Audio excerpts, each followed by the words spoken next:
The following podcast is for mature audiences only. Listener discretion is advised. The views and opinions expressed on this episode are those of the individual speakers and do not necessarily represent the views and opinions of EMX or EMP, but whether it does or not ain't none of your goddamn business.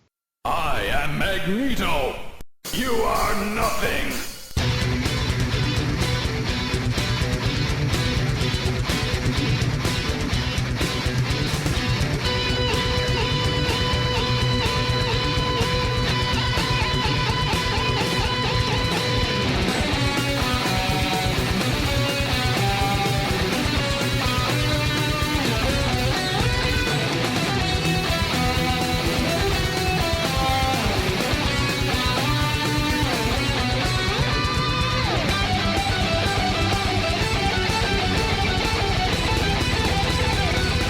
Welcome to Die.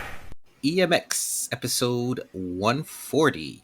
Help support the show on Patreon by going to www.patreon.com/EMPcast, where you can kick us a few shillings to keep the servers running and the lights on. Welcome back, everybody. We are a little tiny bit late. Just a little bit. Just a little bit. The month of May was some summertime. Yeah. The month of May was full of some vacations because Viet just got back recently from a international escape. Yeah. They let me back in the country. And in the I'm month of far more relieved about that than I should be, honestly. It's like, oh, thank God. Like, normally it'd be like, well, yeah, why wouldn't you? You were born here. Like, what? They're not just going to throw out someone who was born here. That's weird. See, there's this thing about due process.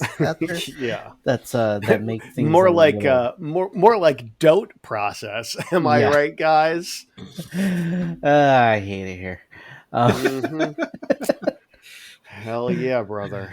I just like I legit thought about like I'm not gonna get a MAGA hat, but I was thought about just getting a red hat just to get them to be like, well, yeah, and just enough for them to hesitate, and that's all I need. Oh, that split second, like maybe. it's like, let him in. I did wear my Captain America shirt. So I was just like, I think that's like, like comic readers will know that Captain America is on our side. Exactly. Exactly. Yes. But people not on our side will think that I'm on their side. That Captain America is on their side, which they're wrong. Completely. But yeah, so for the month of May, I actually took a week to get away myself. Was away with the missus for a nice lazy vacation. So yeah, last couple of weeks, Thatcher, you've been super busy yourself. Yeah, a lot of zipping and zagging around. For a few weeks ago, we visited my partner Bree's family in Kansas City, which turned into a massive pain in the balls because the dog that's always sick got himself sick. So like we got there in like 10 minutes after we arrived, she was taking him to the emergency vet. And he ended up staying in like the vet hospital for like 36 hours because he just keeps getting pneumonia. And if the infection isn't, taken care of, then he'll die. So he got a better vacation than you did. I mean, he was only like in the vet hospital for like 36 hours. I will say those 36 hours were very pleasant. Like we got to go out and eat and like we're relaxed and not worried about what the dog was doing. So that was like Christmas morning.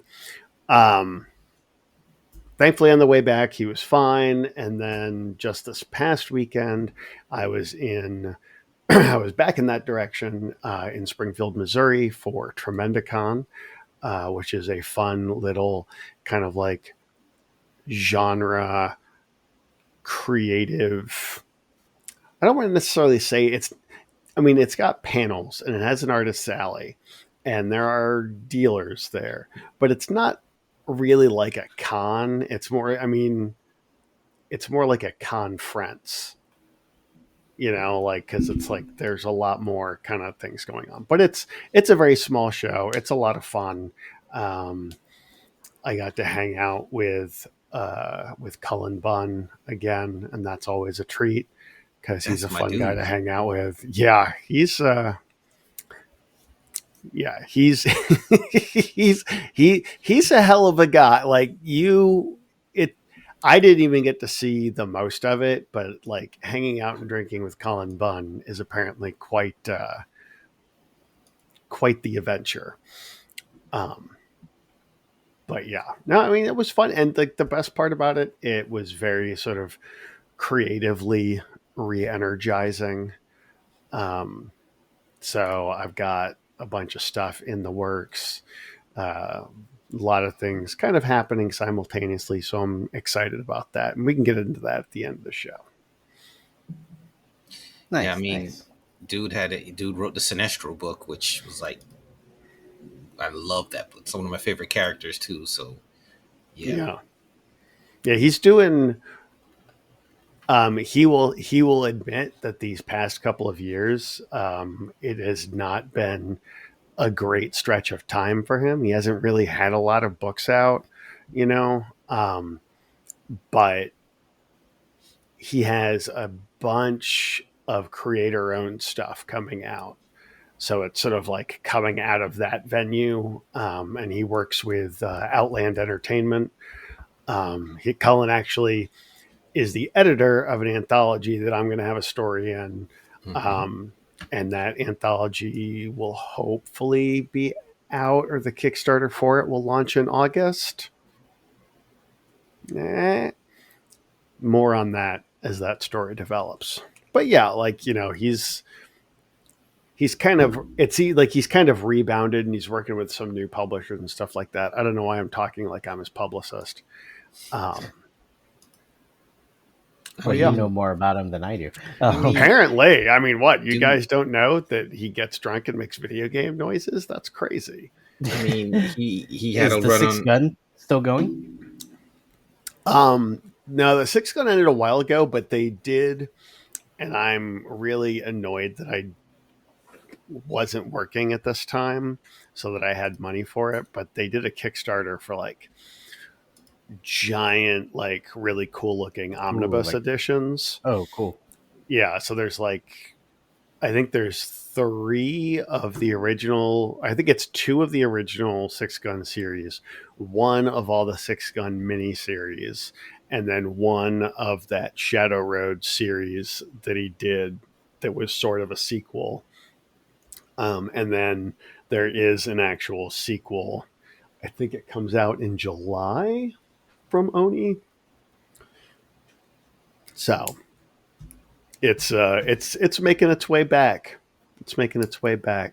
And just think, there's a universe where we got a Six Gun TV show about like maybe 10 years ago. And it would have starred Pedro Pascal. Wow. Look it up if you don't believe me. The pilot's out there. Crazy. I have no idea how to get it. But so, Viet, you would know some notable things, especially with this show. He wrote X-Men Blue with the original 5. He wrote the Magneto series before Secret Wars. Yep. The Uncanny with Magneto, Sabretooth, M, and Psylocke. Ex-Guardians of the Galaxy. Fearless Defenders. He had a decent run on Venom. Tons of Deadpool. I was going to just get to that because he did one of my favorite runs, which is Night of the Living Deadpool, which is fantastic. And then Return of the Living Deadpool. But yeah, shitload of them. He did Battle Scars, so he's the one that brought Nick Fury. Come on, Viet, you let me down. Nick Fury? You're supposed to Nick know what he's Jr.? talking about. From Battle Scars. Battle Scars, Nick Fury Is that when White Nick Fury came back? Jr. Where's my Nick Yeah, Jr.? I was like, are we making a Nick Jr. Yes. joke? Yes. Okay. Yes, Nick Jr. He brought the no, Black Nick Nick Fury in Jr.. Battle Stars. And then he did the Deadpool kills the Marvel Universe. And Deadpool kills the Marvel Universe again. And last month, Deadpool kills the Marvel Universe for the last time or something like that. The third time. Yeah. One last time. So, yes. I love Colin. I'll definitely get some stuff signed by him if I can have you sneak that in for me, Thatcher. We'll see. We'll see what I can do. He's not doing a lot of cons nowadays. So, but anyway. Next time you hang out with him or see him. But Yeah, I was just like, fanboy. is he, I don't know if he's going to be at Heroes this year. I don't think so. I think I don't think have so. a vague memory of asking him, and Mhm. he was just like, "Yeah, no, not gonna." That's what I needed to do. I need to look over that list you sent me, Viet. Yeah. Yeah, there's like too many. So I'm just like, hey, look at this list. Send me a book if you need me to bring it. Yeah, I mean, I'm probably going to get one of my buys that have the most signatures and stuff. I was just flipping through War of Kings, and I didn't even realize I had like a sketch from Paul Pelletier of Vulcan, which is like awesome, as well as Brandon Peterson did a Black Bolt for me. It's like I did not remember getting these things. Right? It's crazy. It is like Heroes Con 10 years. is coming next week. I'm not panicking. You're panicking. But yeah, good friends Christine Brunson, Daniel Hooker Art, and the Great Shono. We're all going to be in one little row block right next to each other. Oh man, Yeah, so be good times. that's a bummer. Yeah, looking For forward. me. Yeah, yeah, for you. But yeah, got back from a vacation in Greece. You know, the birthplace of democracy. How fitting. Yeah, and I was just like, huh, that's nice. But it was also the ruins of the birthplace of democracy. So, yeah, what. I won't go. I'll probably delve more into it with the MBS, but it was a good time, and yeah, just full on con prep for Heroes Con now, pretty much. That's about it. Okay. Well, with that said, Thatcher, you're up. Oh, that's what I get for not being in the right window. Hold on. Look, I am always. Where is that one? There it is. All right. I am always on the same page as our recording and never doing anything else on the computer while we're talking. So, for those of you that don't know, this right here is EMX. Welcome. I am Thatcher E. Cleveland, and with me, as always, Corwin Kroll. Hello, hello. And Viet Win. Howdy, howdy, howdy. Guys, what you're going to be listening to right now, this will be 1 hour of uncut, uncensored, and unscripted conversation about the X-Men books from April 2025. Now, watch for spoilers. Hang on to your seats, because we're starting now. Meow. Oh, wait. Meow. I got to get the timer going. My phone locked itself. Oh my God. Oh. All right. Let's see. What are we going to start off with this month? Well, let's again go back to a perennial favorite, that exceptional X-Men by Eve Ewing. Written by Eve Ewing. Art by Carmen Carnero. Colors by Nolan Woodard. And letters by VC's Travis Lanham.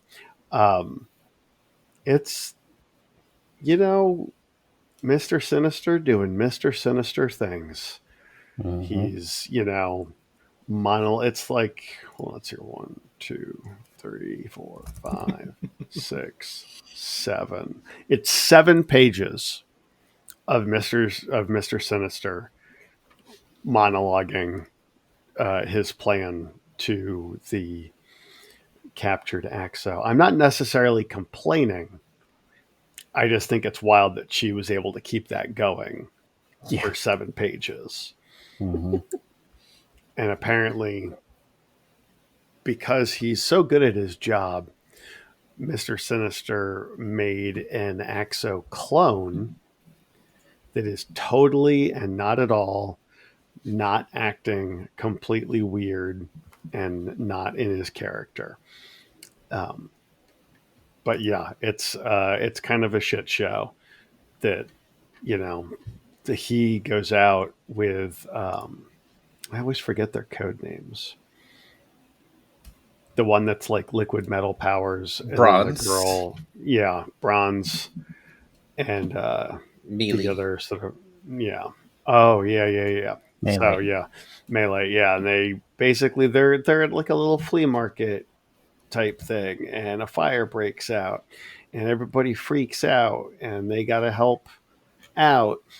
But Axo has checked out because he's not the real Axo. And they're like, all right, well, let's call Kitty Pryde. What's she doing? She's singing in the shower. Good for her. She deserves it. And then, it just kind of becomes a bit of a shit show. Because, surprise, surprise, that Axo, fake Axo, just like dissolves in a Starbucks or something. Yeah.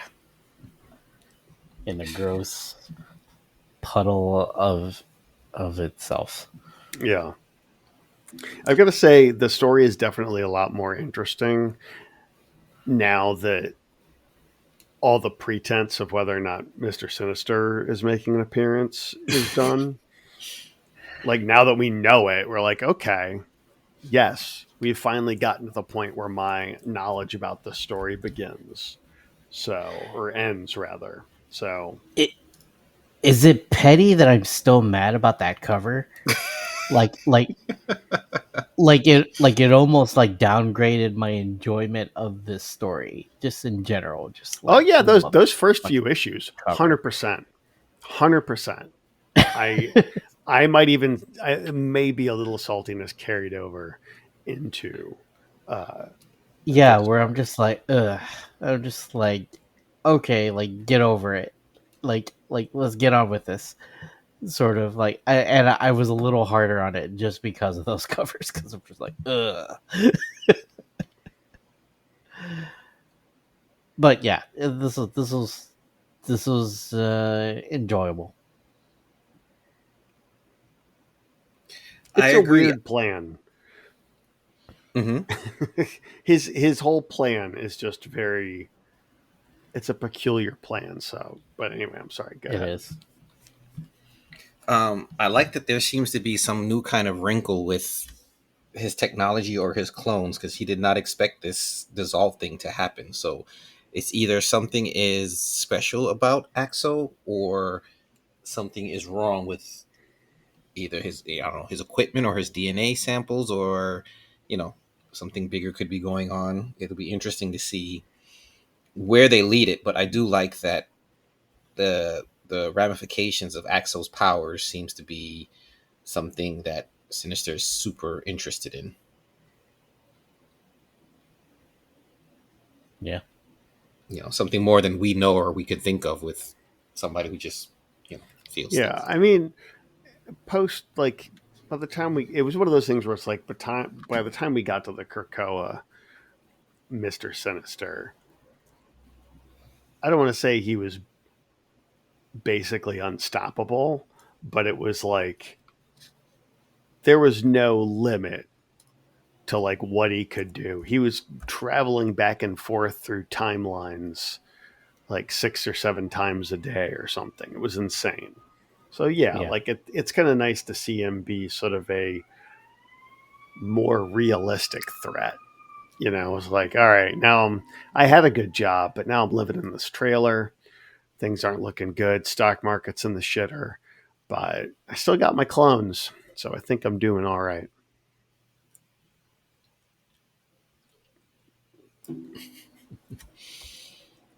Yep, and the art is still solid. I mean, I'm liking this book. I'm glad that it is so different from the other books. It has its own uniqueness.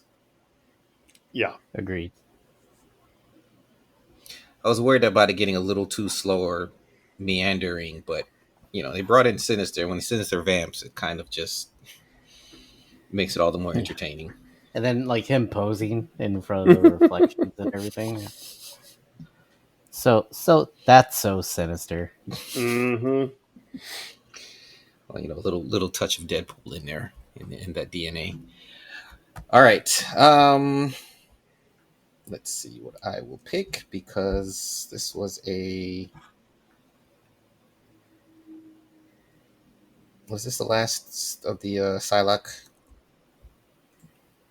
No, this is the new one. All right. So Psylocke, number 6, Alyssa Wong writing, Vincenzo Caratu and Moises Hidalgo on art. I butchered that. First, Fuentes Sujo on colors and Ariana Maher on letters. I love how these books are still interconnected in a lot of different ways. We have Psylocke and Magik, of all people, kind of teaming up. Well, I guess I can't say of all people, they're on the same team, but in her book here, they brought in Magik, and we get to see that Psylocke is still being haunted by these things, but she turns, to others for help. And of all people, they go and find Death Dream, which is the character from Uncanny. So this was one of the things that I like with the X-Men universe, that they can still cross over and bring in other characters from other places and interact with other teams and other characters. So I wasn't sure this series was going to go after the first arc. I'm glad to see it's not a mini, and it's still holding up for me. Yeah, of the solo titles, this is probably one of my favorites. It's definitely pretty cool. I've got to say, I've fallen behind on it a bit, but Yeah, and then like we find out, I guess like it's definitely like heavily hinted, right, that it's like she's being haunted by her childhood friend. Mm-hmm. From being trained with the hand. Yep. Right. Yep. Yeah. But there's 2 heads. So what's the other one? Well, I think it's supposed to be both versions of Betsy and Quanon, or however you say it. Quanon. I think it's supposed to be both sides of her. And I wasn't sure what was real or what wasn't, but when you realize that her phone was actually broken, and you realize that it's not just in her head, so something is going on. And she turns to Magik, of all people. Magik knows her demons and stuff. So again, I like that they're still dipping into the pot. She's dealing with her own shit too. In her own in her own book, yeah. But Death Dream. All right. Yeah. Oh, Death Dream. Yep. Mahmoud Arsard on the cover. All right. My pick is just because I'm gonna go with X-Force number 10. Wow. Play us like that? Okay. Yeah, written by Jeffrey Thorne, art by Marcus Toe. Colors by Eric Arcianega, and letters by Joe Caramagna. And I'm picking this because it's the last issue. AKA X-Force 300. Yeah, it's the last issue, so no more of this. Enough of this. Yeah, and then so remember how we in previous episodes we were just like, wait, so that's not Colossus, right? As like this Colossus guy that's not actually Colossus. Well, there is a Colossus, but it's Tank. It was Tank the whole time, and because reasons.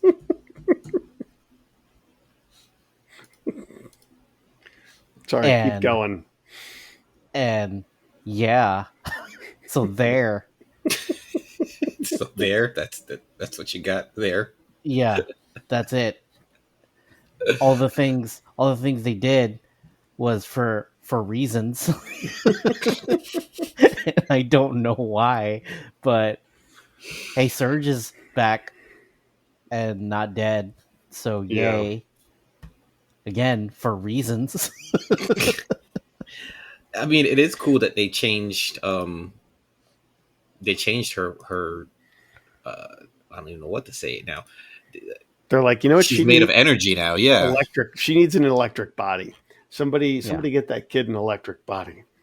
Mm-hmm. So that's okay. I mean, I'm glad they brought her back. I was like, okay, thank you at the very least. Oh, it is. I do find it interesting where I'm just like, I don't know anything about this Tank person, but I like them. Turns out it was Colossus the whole fucking time. Yeah. No, that's not Colossus. It's Tank. To, hey, who's that Colossus? Like, what's going on with Colossus fighting with Diabla lady? To, wait, Tank was Colossus the whole time. God damn it. That's just such a fun roller coaster. Yeah, like why? Why? It's like they were trying to go for like a triple fake out.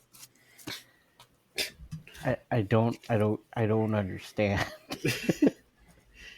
I mean, this guy just didn't plan on. He didn't give himself enough runway for the things that he wanted to do, which is ironically exactly what he did in Green Lantern when he wrote that book. So, yeah. Yeah, it's wild stuff, man.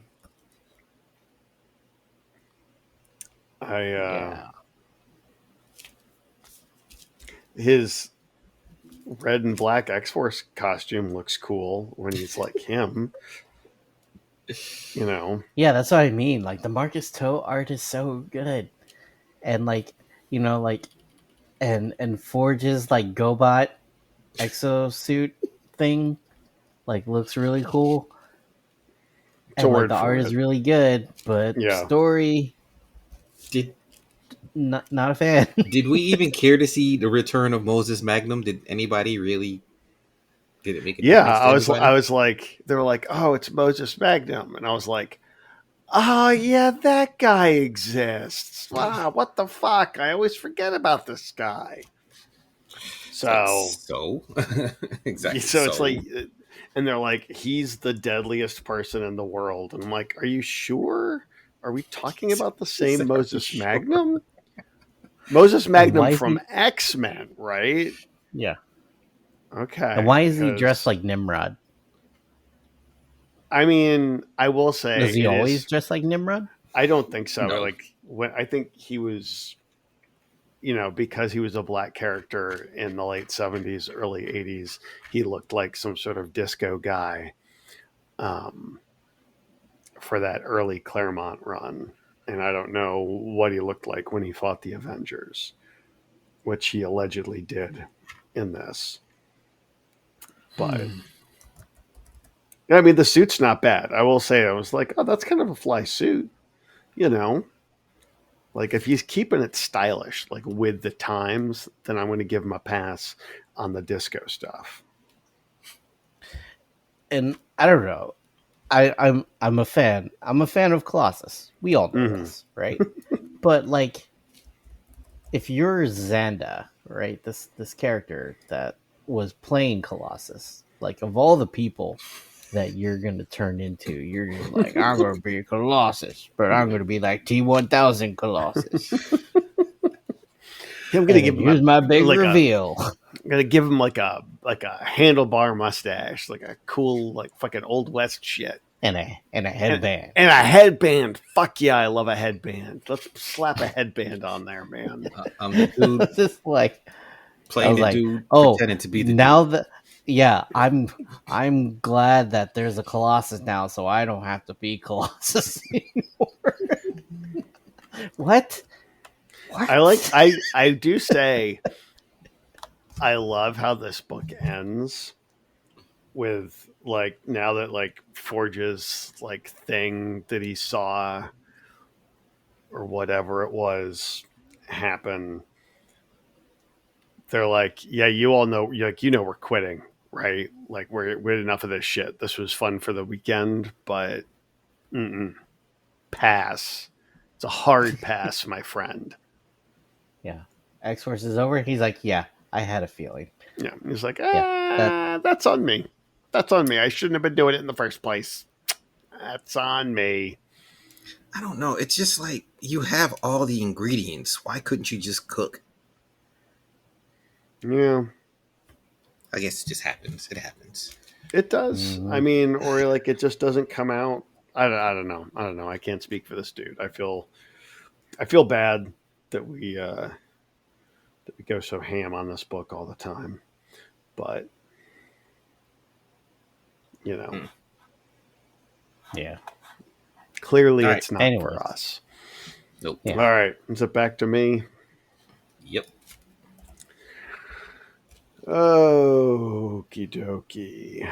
What do we got here? Well, we'll do NYX 10, another book that's ending, but this one that we have much fonder feelings of.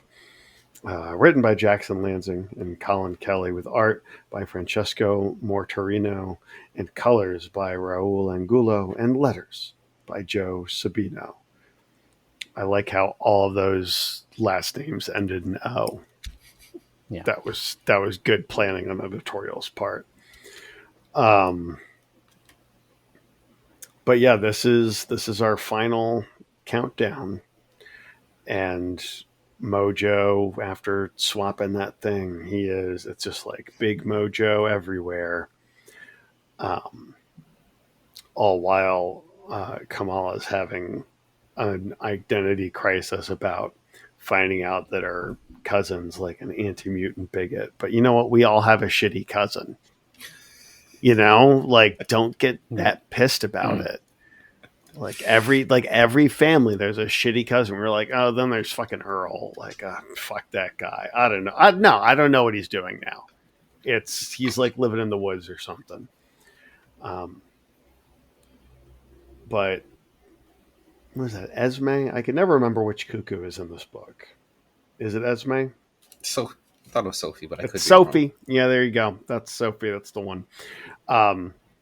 Does a big sort of like global psychic kumbaya, and after some pretty cool fighting, Laura rescues Kaiden, and the power of love makes the whole thing go kaboom.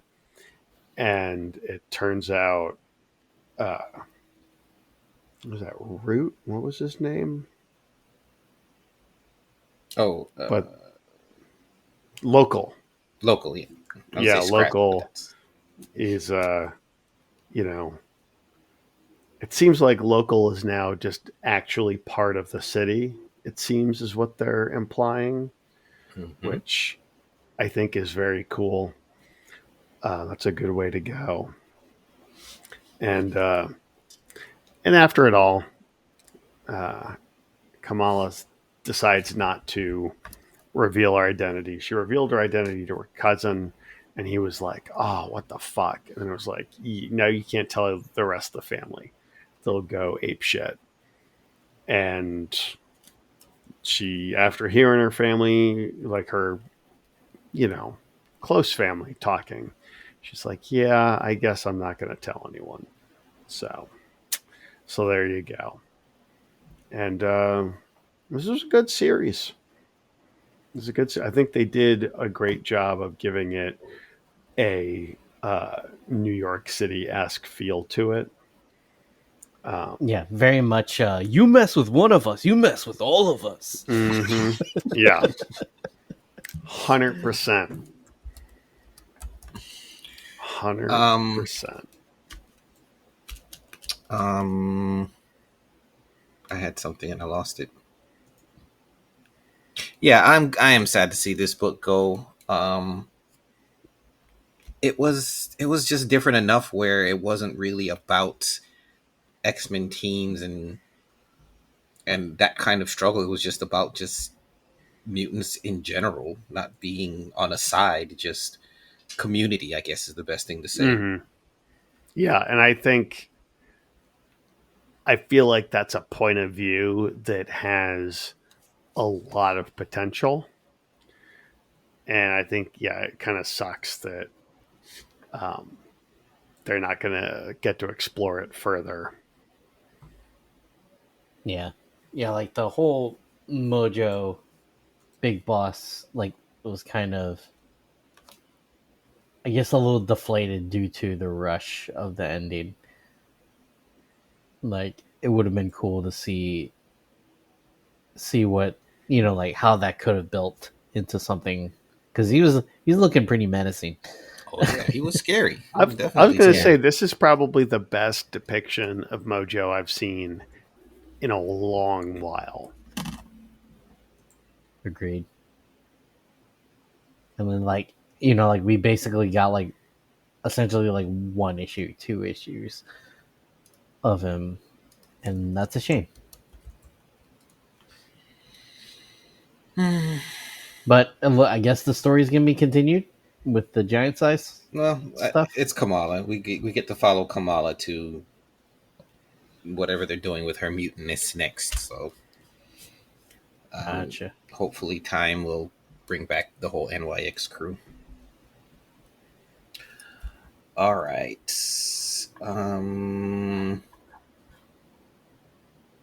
Back to me, right? Yep. Correct. I'm gonna skip Cable for now. We'll probably hit that last issue instead. I will say, Storm number 7, aka Legacy numbering 18.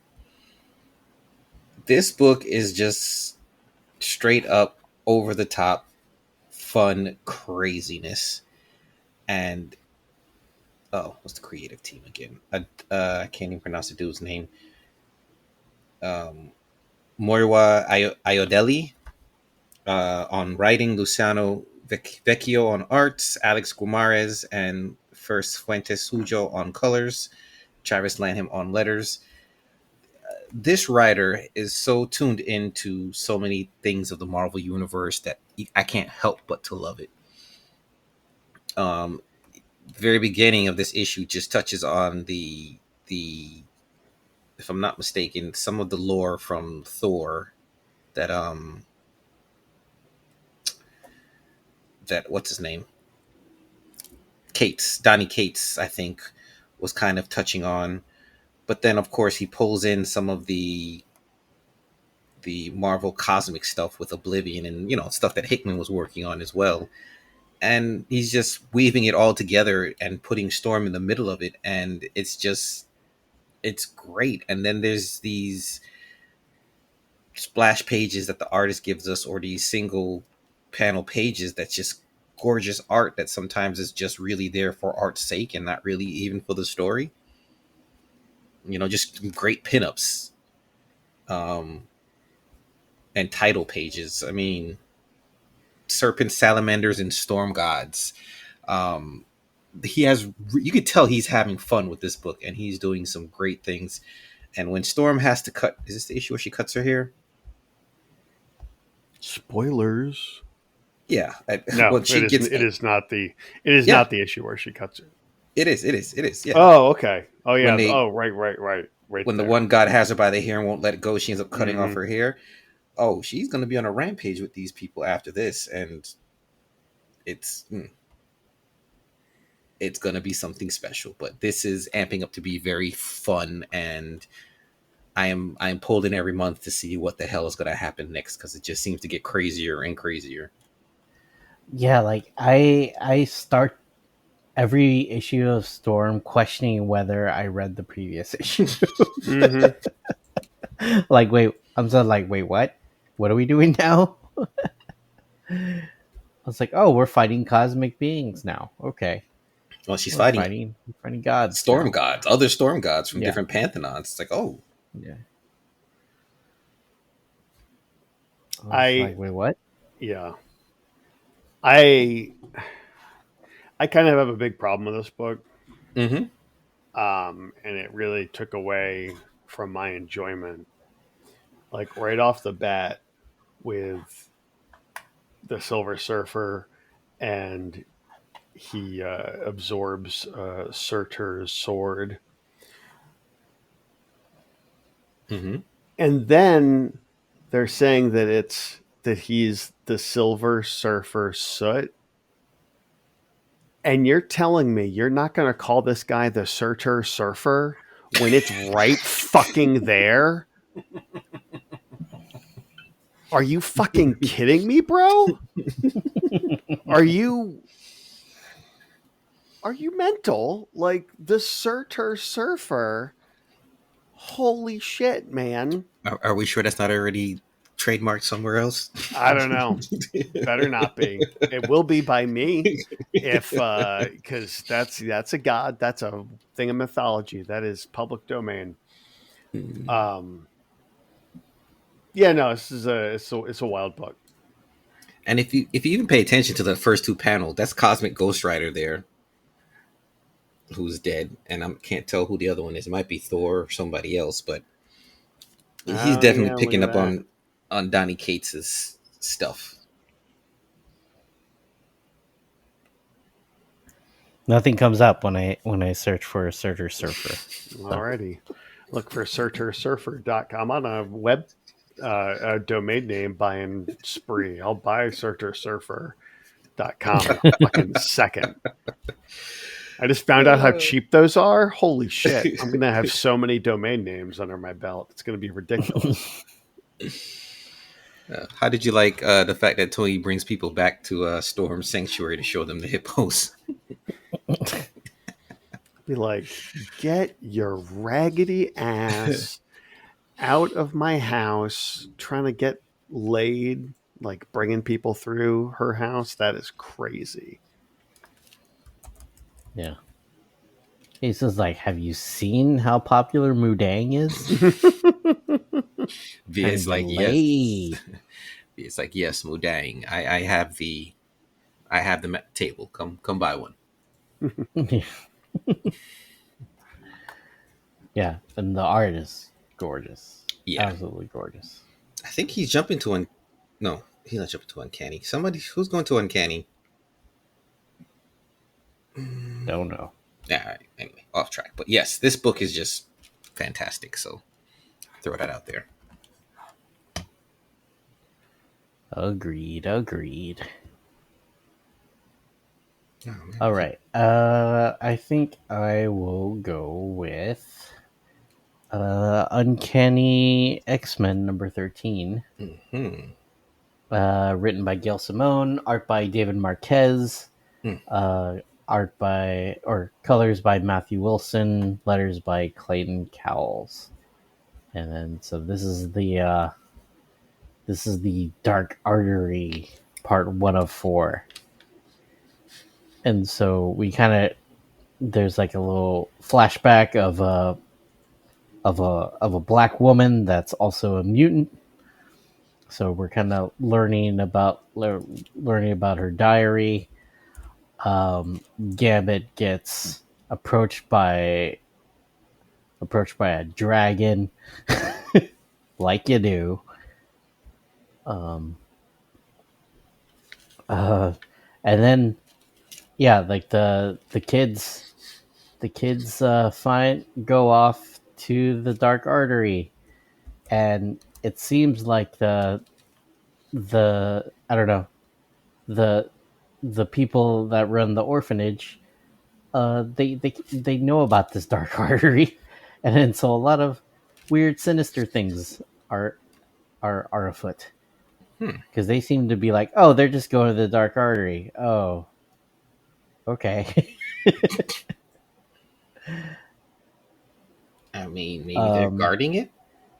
Possibly. Yeah, it's just like or it's just like this is not just like this innocent, orphanage kind of thing. Yeah, it is kind of weird giving these guys like a sinister backstory. Yeah, it seemed to happen out of nowhere, but Gambit's fighting dinosaurs in the Savage Land, and yeah, we're learning more about this mutant lady, and just a lot of irons in the fire. And then, hey, there's Man Thing. Mm-hmm. Don't be afraid. Because, when you're in the swamp, you deal with swamp things. Mm-hmm. Wrong universe. Swamp men, Man guys. things.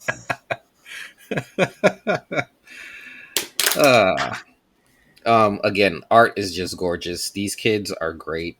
Death Dream is probably still my favorite. And Sarang has changed form since we saw him in issue 1. That confused the hell out of me. Yeah, I was just like, all right, I'm just going to go with it, I guess. But they even said at the beginning of that issue that he looked different than the last time they saw him as well. So, and I guess, the ladies get to see Gambit running around in his undies. Good for them. Little eye candy form there. And it's Pride Month. There could be dudes that also want to see him. You're right. No, I mean, this book is good. I like that it's not straight typical superhero fare. They are changing it up with a different kind of stories that they're telling. So, I love Gail Simone, so happy with this still. I like, my one critique would be that it feels disjointed. Like it was hard to get a grasp of what was going on because it jumped around. The way that the pacing was weird. Mm-hmm. But I'm interested. All right. Like, is this one lady gonna, is she involved with like Gray Malkin in some way already, or is she a completely new character, or what? So, I'm interested to see what all that is about. Yeah, the secret history that's there. Mm-hmm. All right. You have any thoughts, Thatcher? I mean, this book is kind of just like a meandering, fun romp. Like, it doesn't really feel like there's a big sort of like overall story pushing it forward aside from these new kids. This whole Gambit made a bargain with a dragon thing is fascinating, but nothing about it is bad.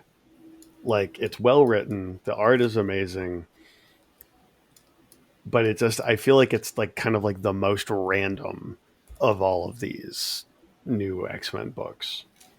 And it doesn't make it bad. I just, it's just a little odd, but I'm along for the ride. It has its own unique place. Mm-hmm. Yeah. Hey, back to you, Thatcher. All right. Welp. From one X-Men to another, let's do X-Men 14 by Jed McKay. Penciled by Ryan Stegman. Inks by Stegman and J.P. Mayer. Colors by Mark de Gracia. And letters by Clayton Cowles. So right out of the gate, we're kind of dropped into a, hey, there's a missing kid. Can we get the X-Men to help kind of situation? And it's the kid that they'd been dealing with before. So they feel kind of bad. And they're like, all right, yeah, we'll go help out. But we have this weird sort of shadow council of villains. And by the time they all sort of find, this kid that, they've shot down Kid Omega in the Marauder. It all just goes to shit. So it's kind of like they just scramble, but it turns out their real problem is the little girl, because she's got crazy tentacle things coming out of her that I guess we could just go on into the next issue. Mm-hmm. Yep. I believe it's the same. So it turns out it's her absorbed twin sister, which, ew. Like you do. Yeah, I mean, and the absorbed. It's like Professor X left. We need another situation. Like yeah. So, which is ironic because then we find out that one of the heads of this secret cabal is in fact Cassandra Nova, also an absorbed twin. It's like they're having a convention or something. Well, dispelled, but yes. Yeah. She didn't quite make it.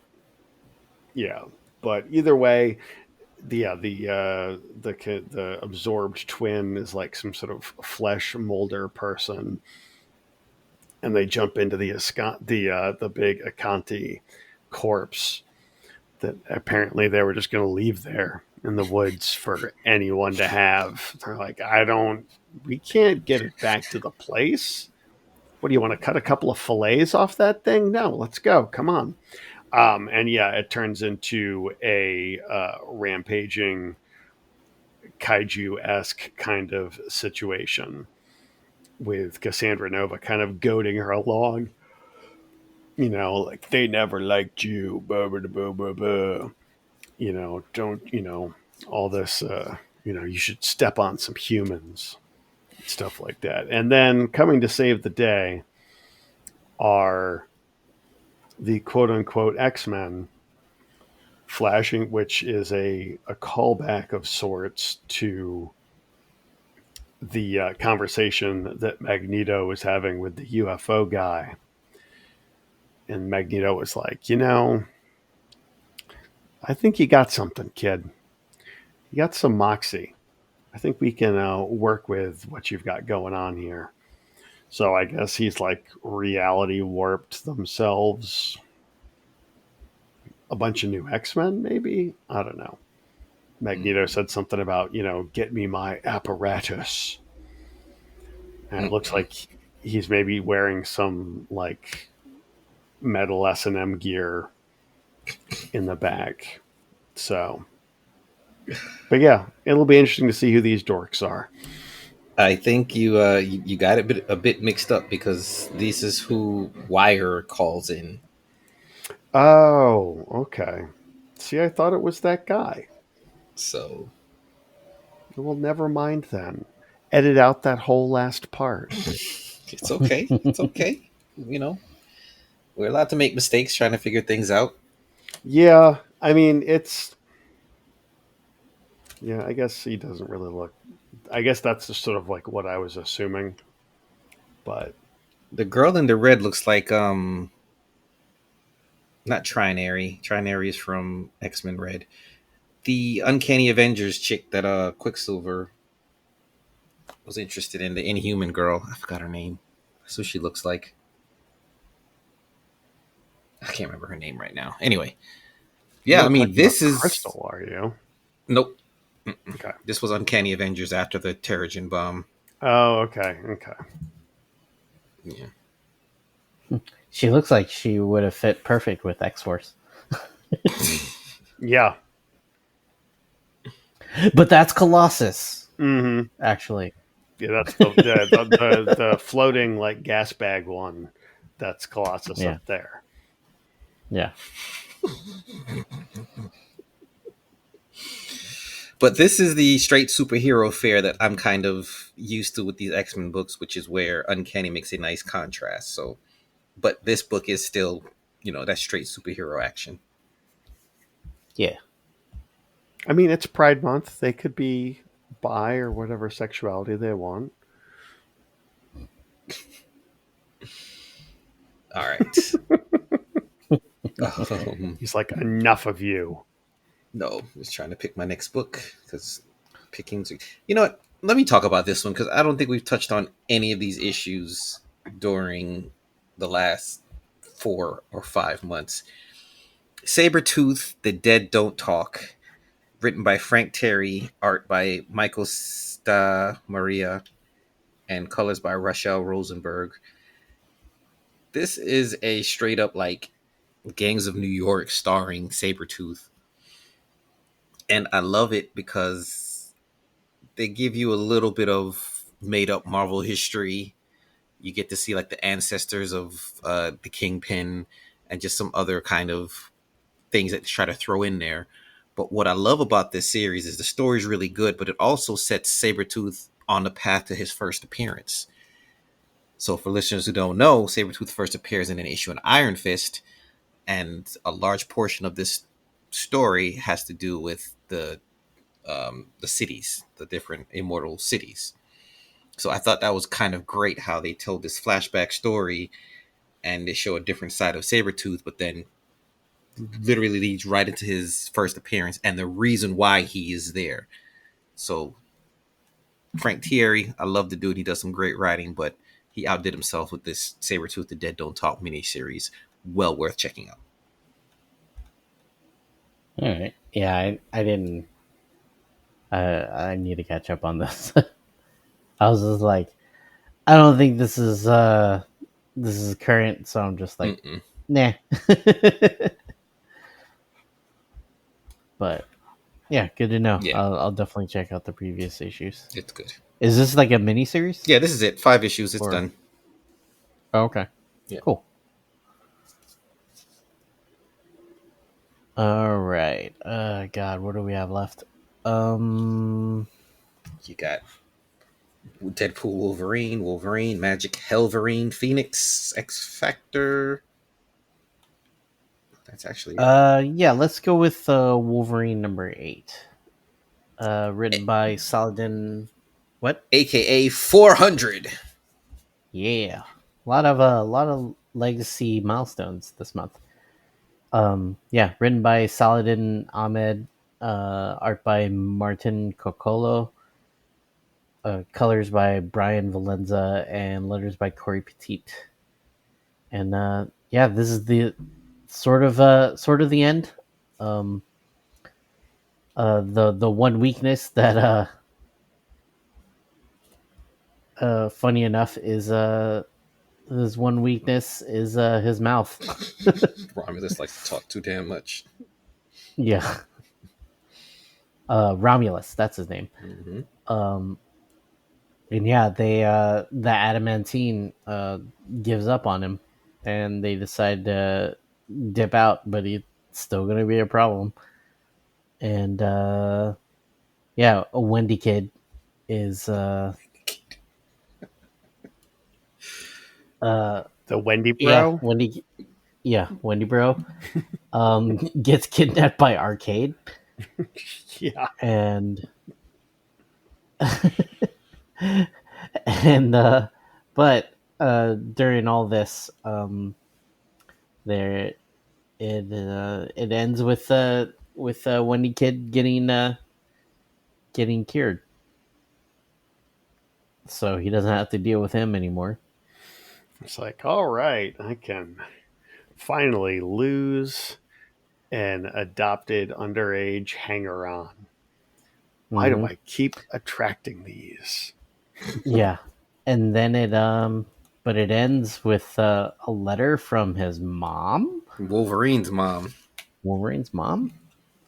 Elizabeth Howlett? Yeah. Yeah. I thought it was agree. weird when earlier in that story he was like, "Oh, my mom," and I'm like, they've literally never mentioned. I mean, it's an oversight, but it's like they've literally never mentioned Wolverine's mother, like outside of the origin series, maybe like once or twice. She's never like it's never even a thought. Like something's going on here. Sure enough, somebody Yep. was like, "Hey, you know what we haven't done a story about? It's fucking mom, bro. Like, what's going on with his mom? Have you seen her? No, we haven't seen her. Wolverine's mom. She's got to have something going on, right? I don't Let's know. I do a mean, thing. Let's do it. Let's do a thing with his mom. I think we can do are they that. are they going to say she has a healing factor, or well, they can't because she was scarred. Well, I guess she had scars, so I don't know how they're going to play this out. And it does sound cliche. I'm with you on that, but only thing we can do is wait and see. So hopefully Yeah. they can pull this off and make it interesting. But it's an uphill climb. Kind of sad to see Wendy Kid go. Not be a thing. I It's been feel kind of like fun. I feel like But the only sane thing to do is make it so he can transform from his human form to his Wendigo form. that'd be cool. Like Sasquatch Yeah, from exactly. Alpha Flight. He could just be like an American Sasquatch. Yeah. Stay away from me. American Sasquatch.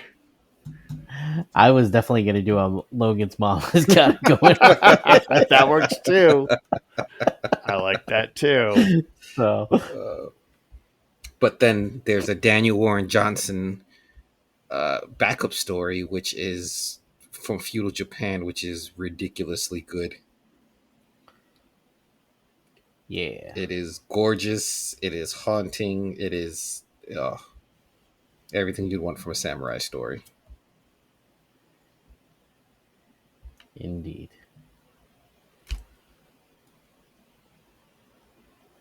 All right, Thatch, you got Kitty Pryde and Wolverine. You've got Cable, Concert of Champions, Deadpool and Wolverine, Magik, Laura Kinney, Wolverine, Hellverine, Phoenix, X Factor. I mean, you may have all of those things. We've kind of we've kind of fished my limit here. So I'm gonna have to pass. Well, don't sleep on that Okay. Deadpool Wolverine. That book is actually pretty good. I had like a vague sort of uh hard to say, but like dread about reading Concert of Champions because I was like, what in the holy hell is this book going to be about? So I'm just kind of flipping through it now, It's and it's not bad, but it's not something that we need every month. It's good to get like one of these Dazzler concert things like maybe once a year. It's a good one shot to come and to go, but for her to have a mini series and to come back to it, it's a bit too much for me. I don't love it that much. Hellverine number 5 has been pretty solid. Oh, that book has been pretty damn yeah, fun. I was bummed that I didn't get a chance to read that one because I do definitely Yeah, love me a yeah. So Hellverine. yeah, Hellverine confronts Mephisto and uses his knowledge of that giant ass book that he borrowed from Doctor Strange to slash incantation on his demon, so he has control of it Barra now. Gold. And so he's staying Hellverine. Yeah, it's kind of like Johnny Blaze being able to turn it on Mephisto, and you know he has more control than Mephisto gave him credit to believe. 10-minute warning. But also, yeah, there's a Hell Hulk apparently. Mm. So Hellverine versus Hell Hulk. I love this book because it takes its time to be gory in so many different and weird ways. Like when they literally dissect a hero, that's some Hellraiser creepy shit that Yeah. you wouldn't expect in a comic, but they go there. They go there a lot with the crazy things that they Yeah. do. Him Yeah. pulling Baragul out of him. I mean, there's plenty of body horror. Yeah, it's pretty gnarly. And I like that. Been pretty. Yeah. Let's see. Laura Kinney, Wolverine. Uh, they, they, they get rid of a Nazi, so that's always good. Not enough of that going on these days.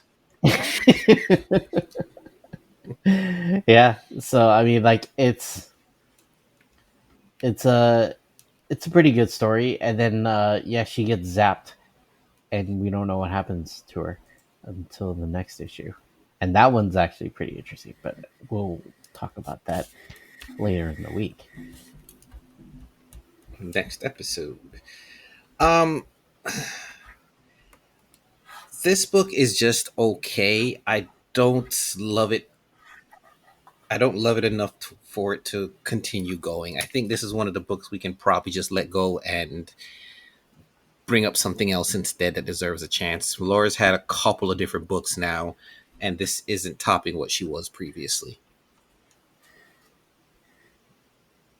I mean, Yeah, it's if you have, I don't know, like all new Wolverine was so good. was that Tom Taylor? Yeah. Yeah, yeah, like that was so good that like it's hard to follow up with that, and like and you have a Wolverine story without Gabby and Jonathan. Yeah, it's just it's okay, but we've had better. We've had much better. Like I said, the upside of this is the Nazi gets unalived. What's the creative team on that one? Erica Schultz, writing, and Giada Belviso on the art, and colors by Rochelle Rosenberg, Corey Petit on the letters.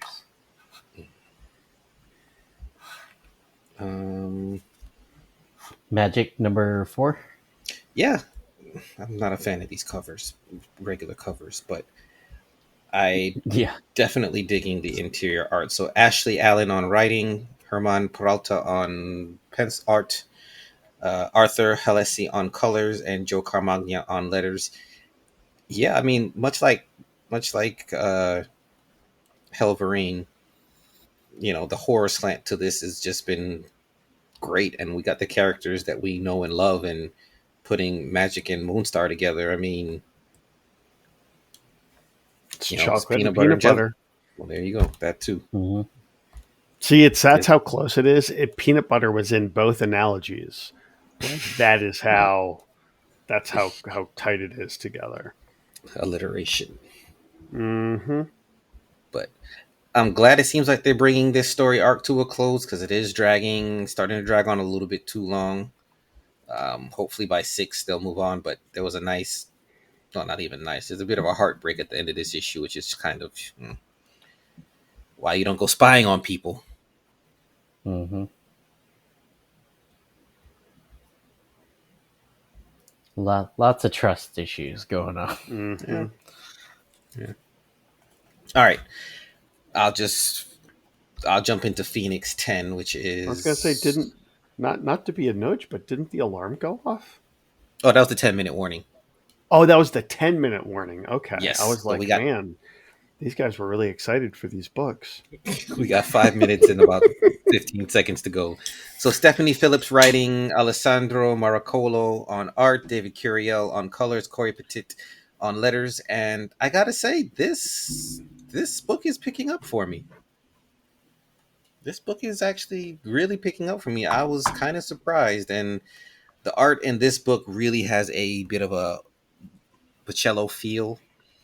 When reality starts to unwind and you get all kind of little crazy doodles and drawings all over the place. So I am liking, and it seems like we're coming to the conclusion, which is good. They're wrapping it all up. Actually, they did wrap it all up. And we get a pretty big revelation at the end here where Jean's sister is alive. And if I'm not mistaken, does she look pregnant to you guys, or is it just me? I prefer not to comment on whether a woman looks pregnant or not. Yeah, I know better. Yeah. Well, I will say, yeah, I mean, Sarah Gray, big surprise. Didn't see that coming. Yeah, she's hanging out with Wolverine's mom.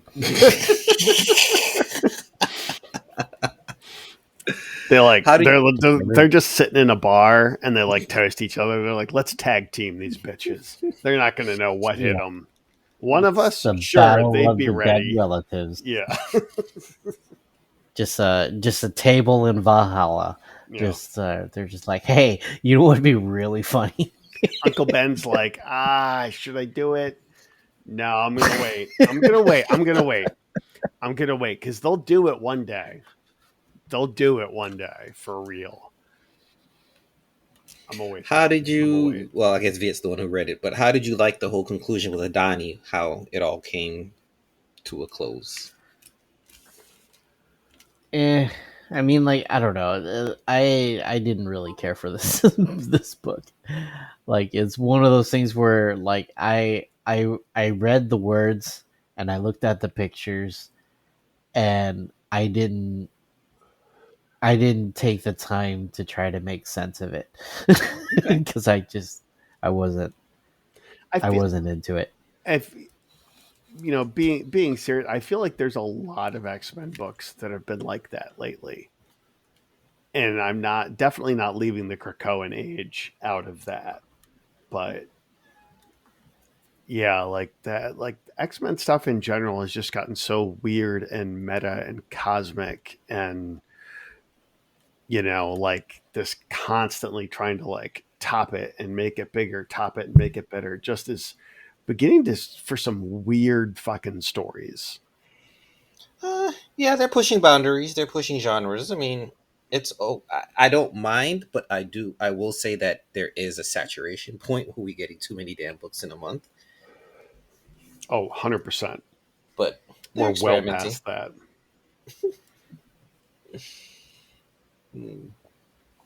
Yeah. All right, we got a minute and 45 seconds or so. I think we can wrap there. Weapon X-Men ain't worth it. Is that even? That's not even on my list. Did it one come out this month? Yeah, that was number 3. Why is it not on my list? Yeah, Baron Starker's trying to make Wolverine robots. And the perfect body because they didn't already do that. Orcus didn't already do that, but this is different somehow. Yeah.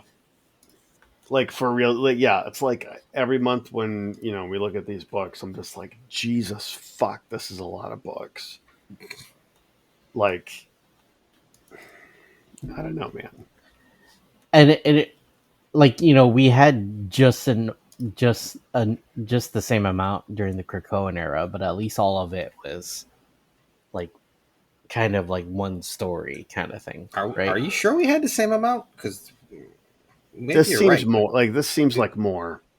There were probably times during the Krakoa stuff where there were this many books, but probably like during an event or like a big crossover type thing. These are just,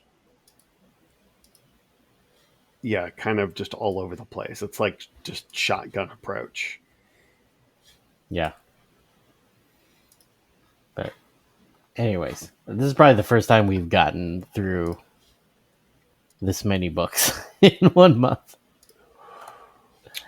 My issue. And we're going to do it again later in the week. All right. There's the alarm. Look at that. Perfect timing. Oh, there was no X-Men tag on the issue. Yeah, it's here now. All right. All right. Yeah, so that's it. Not a bad month. I mean, we got some really high highs and some really low lows, and we didn't. And then there was X Factor. So Oh, X Factor. I don't know if I could rate that any higher than X Force, but I would say it's better. better than X You know, it's Force. funny when Viet Yes. said X Force. The first book that my mind went to was X Factor because they're both so like kind of interchangeable in my brain as like a what the fuck is happening here kind of way. Like, Here's another question: is there a certain level of humor that I'm just not getting when it comes to X Factor? That it's supposed to be more probably. funny or something than it is to me. Yeah, I mean, It I definitely hate, comes off, yeah. you know, shitting over someone's work, but I mean, I can definitely see the humor. It's just not for me. You know, it's like a little bit more of sort of like a sly tongue in cheek kind of thing that something is missing. And maybe it's the art. Maybe it needs like a different kind of art style to convey the tone that the humor is going for. But yeah, man. Yeah, like I appreciate the like I said it before, like I appreciate the allegory because it's shitting on social media and tech bros, and I appreciate that. Yeah. But yeah, like the execution isn't great, in my opinion. Anyway, time's up. So let's call it a night. Yes. Next episode, we're EMX 141, where we're gonna do the same thing that we did at this episode, but with the May books. Maybooks. All right, Yeah. Viet, plug your stuff. Yes. Come see me at HeroesCon. Was it June? Let's see, the weekend, June 20 weekend, and yeah, I'll be there. I'm at Comedian Viet on all the social medias, and I do a Twitch stream where I work on toys. And they coming to get them. Thatch, where can people find you? Oh, you can find me at Demon Weasel on Blue Sky, Demon Weasel Studios on TikTok, Demon Weasel on Instagram.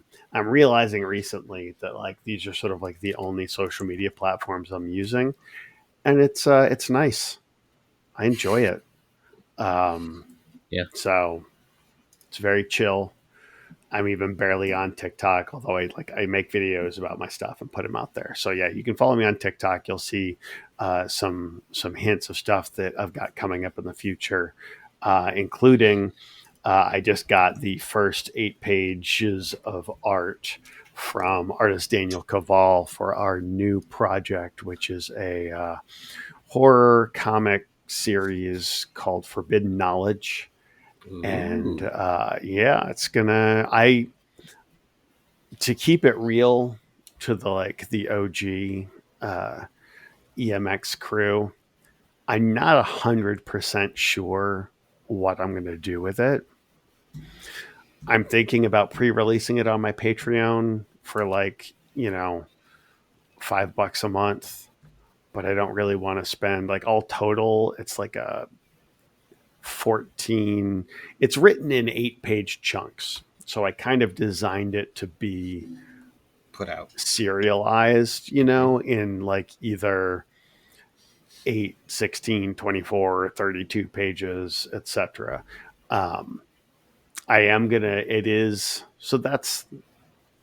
That's a lot of the plan, probably be online, a weekly or every other week thing.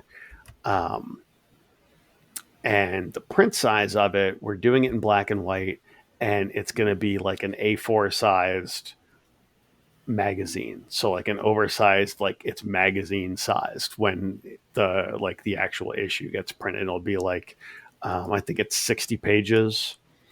And Would that be considered a zine or no? I don't know if it would necessarily be a zine, because I still would think of it as a comic. But I mean, comics and zines, how much are they the same thing? Discuss. Yeah, I don't know. I know Kickstarter does that zine month that's coming up. Are you going to put it up on Global Comics? Yeah, I will.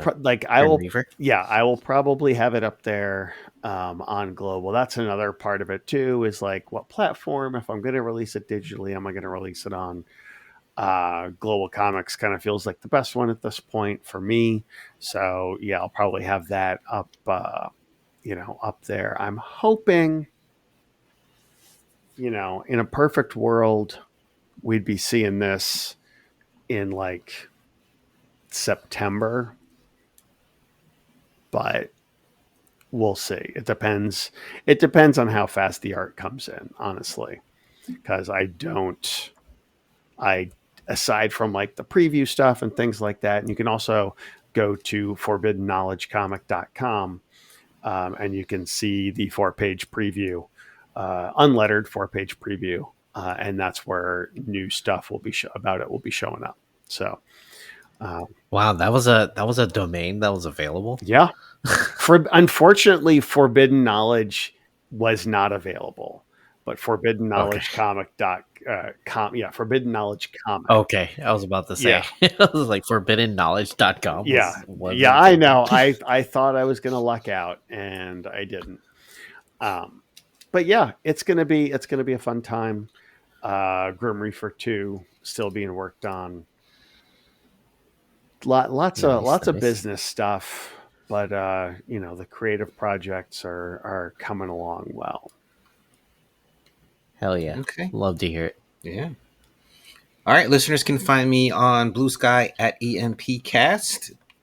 We do also have an email at emp@earthmightiespodcast.com. You can go to our website, earthmightiespodcast.com, and you can find the link to our Discord server where all the people are hanging out and chatting. Yeah, that is it. We will see you guys fairly soon. Yeah. All right. We hope you survive the experience. Oh yeah, that one too. We're not legally liable if you don't. Well, they have to listen to the disclosure at the beginning of the episode. We go over that in detail. All right, we're out of here. Good night, everybody. Bye-bye.